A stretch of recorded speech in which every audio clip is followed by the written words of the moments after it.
ягняткам, ператым дзіцяткам упадаюць на колени для яго славлення.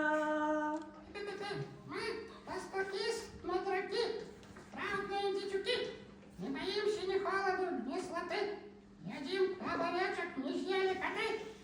Але сёння мы іншую справу маем.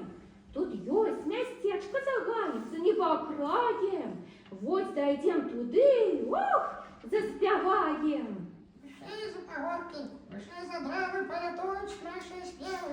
Аж до самых зор. Святый вечор, святый вечор, святый вечор. Снова радость стала, яка не бывала, над Ватлеє звезда ясна свету зазяла. Пастушки з ягняткам, ператым дзіцяткам упадаюць на колени для яго славлення. І вось замоўклі пастухи, як козу вядзе под ручку Антось. Ого-го, коза же, ого-го, сера, не ходи, коза же, в чистое поле, в чистом поле же там жито растет. Где коза роптить, там жито родить, где коза роп-топ, там жито семку, где коза рогом, там жито стогом.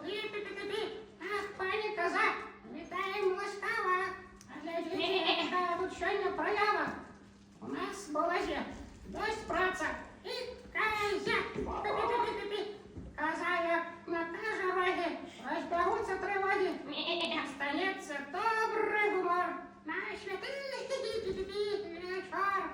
Ого-го, коза же, ого-го, сера, поклонись, коза, хозяину ноги, шей господине, чтоб подарили. Ого-го, коза же, ого-го, сера. Звезда ясно воссияла, звезда ясно воссияла, тром царам путь показала.